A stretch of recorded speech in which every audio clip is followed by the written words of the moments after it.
You will hear this story for the first time only in this video. Do not forget to write your comments about the story. Have a good listen. Simon sat alone in his small apartment, the dim light from the single lamp casting long shadows across the walls. He stared at his cup of coffee, steam curling lazily upwards, lost in the drudgery of his routine. His life had become a monotonous cycle of work, eat, sleep, and repeat. The days blurred together, each indistinguishable from the last. It was during one of these uneventful evenings, while he was mindlessly scrolling through his phone, that he first noticed it, a fleeting glimpse of a black shadow at the periphery of his vision. He turned quickly, but nothing was there. Simon dismissed it as a trick of the light, a figment of his tired mind. Little did he know, this was the beginning of a nightmare that would consume his life. The shadow began to appear more frequently, always just at the edge of his vision. No matter how quickly he turned, it would vanish, leaving him questioning his sanity. It was an entity so elusive, so indefinable, that it defied description. Simon tried to ignore it, attributing the sightings to stress and fatigue. But as days turned into weeks, the shadow's presence grew more persistent and menacing. It followed him from room to room, a silent observer, its dark form slipping into every crevice of his existence. Simon's sleep became fitful. He woke up several times a night, drenched in sweat, heart pounding from nightmares he couldn't remember. The entity's torment began subtly. Simon would come home to find objects moved from their usual places, his keys on the kitchen counter instead of the table, books scattered across the floor, drawers left open. At first he thought he was simply becoming forgetful, but the occurrences became too frequent and precise to be accidents. Whispers started to echo through the empty rooms, faint and indistinct, yet filled with a chilling sense of malevolence. He would strain to catch the words, but they always slipped away, leaving only a lingering dread. The whispers followed him, growing louder and more insistent, seeming to come from everywhere and nowhere at once. Simon began to feel a cold breath on his neck at random moments, sending shivers down his spine. It would happen while he was watching television, cooking dinner, or lying in bed. He could never see anything when he turned around, but the sensation was unmistakable.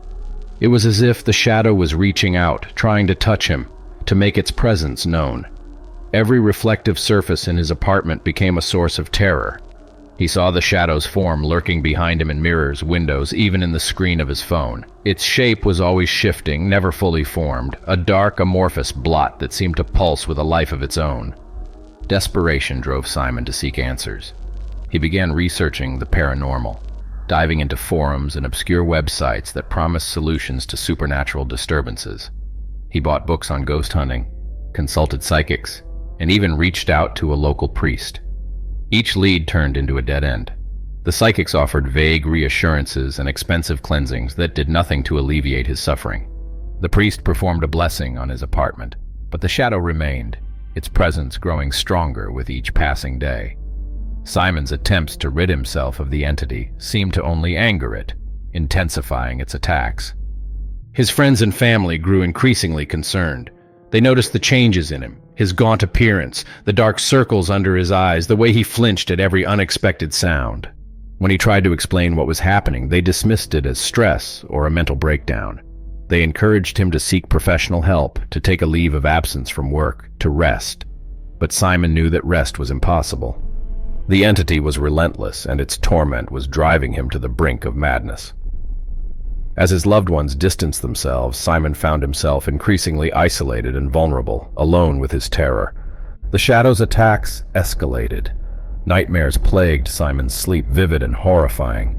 He dreamed of being trapped in darkness, pursued by unseen horrors. He would wake up screaming, drenched in sweat, the whispers echoing in his ears. During the day he saw gruesome visions, blood-stained walls, mutilated bodies, faces twisted in agony. The boundary between reality and nightmare blurred, and Simon began to doubt his own sanity. The cold breath on his neck became a constant companion, the whispers a relentless assault on his senses. The shadow was no longer content to remain at the edges of his vision. It was closing in, tightening its grip on his mind.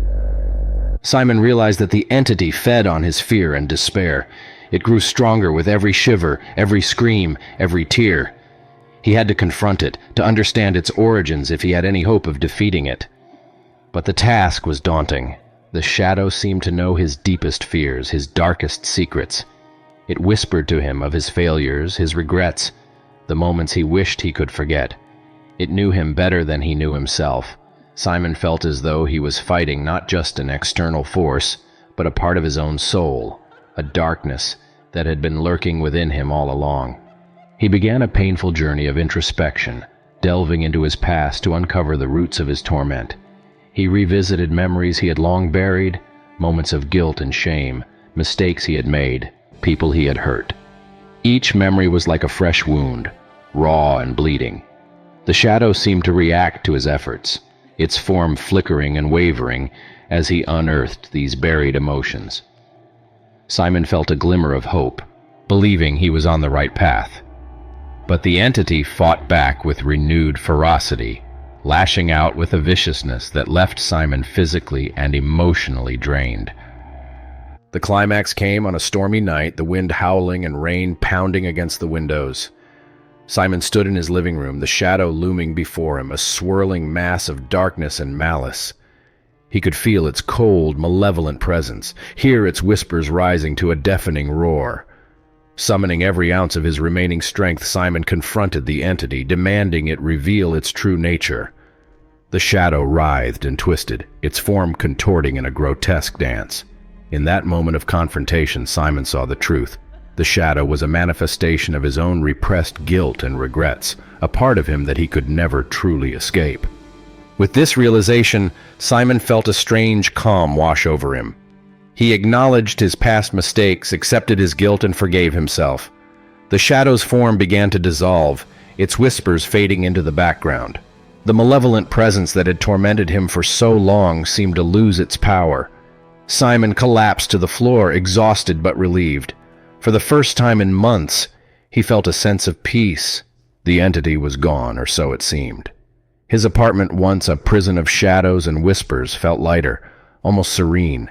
Simon dared to hope that he had finally vanquished the darkness that had haunted him. Days passed, and Simon began to rebuild his life. He reconnected with friends and family, explaining his ordeal as a breakdown, a consequence of stress and isolation. They were skeptical, but supportive, helping him to move forward. Simon returned to work, re-establishing a semblance of normalcy. His nights were no longer plagued by nightmares, and the whispers had ceased. He started to believe that the shadow was truly gone, that he had triumphed over his inner demons.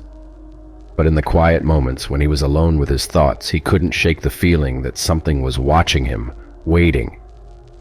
The sense of unease grew stronger as time went on. Simon began to notice small things, fleeting glimpses of darkness at the edge of his vision, a chill in the air, a faint whisper that seemed to come from nowhere. He tried to dismiss these occurrences, telling himself that they were just remnants of his trauma, echoes of the past, but deep down he knew that the shadow was not truly gone. It lingered at the edges of his consciousness, a dark presence waiting for the right moment to re-emerge. Simon's newfound peace was fragile, his victory over the entity incomplete. One night, as Simon was preparing for bed, he caught a glimpse of the shadow in the bathroom mirror. It was faint, barely visible, but unmistakably there. His heart sank as he realized that the battle was not over. The entity had retreated, but it had not been defeated. It was biding its time, waiting for a moment of weakness to strike again. Simon felt a surge of despair, but he quickly steeled himself. He had faced the shadow before, and he would do so again if necessary. He would not let it take control of his life. He had come too far, endured too much, to give in now. Simon decided to continue his journey of self-discovery, determined to root out every last trace of the darkness within him. He sought therapy, hoping to gain a deeper understanding of his fears and regrets. The sessions were difficult, forcing him to confront painful truths about himself. But they also brought a sense of clarity, helping him to navigate the labyrinth of his mind. The therapist encouraged him to embrace his emotions, to accept his past without letting it define his future. Simon began to feel a sense of empowerment, a belief that he could overcome the shadow once and for all. The shadow's presence became less frequent, its attacks less intense. Simon took this as a sign that he was making progress. He continued to build his life, finding joy in small things, walking in the park, cooking a meal, spending time with friends. He found solace in routines, in the predictability of daily life. But he remained vigilant, aware that the shadow could return at any moment. The entity had taught him a valuable lesson, that the darkness within could never be fully vanquished, only managed. Simon learned to live with this knowledge, finding a delicate balance between vigilance and normalcy. Months passed, and the shadow seemed to fade into the background. Simon's life regained a sense of normalcy, though it was forever changed by his experiences. He had grown stronger, more resilient, but also more aware of the fragility of his peace. He knew that the entity could return, that his inner demons were never truly gone, but he also knew that he had the strength to face them, to confront his fears and emerge victorious. The shadow had become a part of him, a reminder of his struggles and his triumphs. Simon had learned to live with it, to coexist with his darkness. As Simon sat in his living room one evening, the sun setting and casting long shadows across the floor, he reflected on his journey. He had come a long way from the man he once was, lost in monotony and despair. The shadow had forced him to confront his deepest fears, to face the parts of himself he had long ignored. It had been a harrowing experience, but one that had ultimately led to growth and self-awareness. Simon felt a sense of gratitude for the journey, even though it had been fraught with terror. He had emerged stronger, more whole, and ready to face whatever the future held. The sense of peace was fleeting, however. One night, as Simon lay in bed, he felt a familiar chill sweep over him. His eyes flew open, and he saw the shadow standing at the foot of his bed. It was darker and more defined than ever before, its presence a palpable weight in the room. The whispers began again, louder and more insistent, urging him towards madness. Simon felt a wave of fear wash over him, but he quickly pushed it aside. He had faced the shadow before, and he would do so again. He sat up, confronting the entity with a steely resolve. "You are a part of me," Simon said, his voice steady. "I acknowledge you, but I will not let you control my life." The shadow seemed to waver, its form flickering. The whispers grew louder, a cacophony of voices filled with anger and despair. Simon closed his eyes, focusing on his breathing, on the sense of calm he had cultivated through therapy. He pictured the faces of his friends and family, the moments of joy he had experienced, the strength he had gained. The shadow lashed out, but Simon held firm, his resolve unbroken. The battle raged on through the night. Simon felt the shadow's attacks intensify, each one a test of his willpower. He could feel the cold breath on his neck, the darkness closing in around him. But he also felt a growing sense of strength, a belief in his own resilience. He confronted each whisper, each vision, with unwavering determination. The shadow seemed to shrink, its form becoming less defined. Simon knew he was winning, that his acceptance of his past and his strength in the present were weakening the entity's hold on him. 22. As dawn broke, the shadow finally retreated, its whispers fading into silence. Simon collapsed onto his bed, exhausted but victorious. He knew that the shadow was not gone, that it could return at any moment. But he also knew that he had the strength to face it, to confront his fears, and emerge victorious. The entity had become a part of him, a reminder of his struggles and his triumphs. Simon had learned to live with it, to coexist with his darkness. He had found a balance, a way to navigate the complexities of his mind and emotions. Simon's life continued, marked by a newfound sense of resilience and self-awareness. He embraced the routines of daily life, finding joy in the simple pleasures. He remained vigilant, aware of the shadow's presence but unafraid. The entity had become a silent companion, a reminder of his journey. Simon had learned to accept his darkness, to confront his fears, and to find strength in his vulnerability. The shadow was no longer a source of terror, but a part of his story, a testament to his resilience and growth. As the years passed, Simon found peace in his life. He continued to grow, to learn, and to face his fears with courage and determination. The shadow remained a part of him, but it no longer held power over his life. Simon had learned to live with his darkness, to accept it as a part of his journey. He found joy in his relationships, in his work, and in the simple moments of everyday life. The shadow had become a symbol of his strength, a reminder of his ability to overcome adversity. In the end, Simon's story was one of resilience and growth. He had faced his deepest fears, confronted his darkest secrets, and emerged victorious. The shadow was a part of him, but it no longer controlled his life. Simon had found a way to coexist with his darkness, to embrace his past, and to find strength in his vulnerability. His journey was a testament to the power of self-awareness and acceptance. The story closed on an ambiguous note, leaving readers to wonder whether Simon had truly vanquished the entity, or if it was simply biding its time, waiting for the next moment of weakness to reemerge. To hear more suspenseful and chilling stories like this one, please consider supporting my channel by subscribing and liking the video. Your support means a lot to me. Thank you!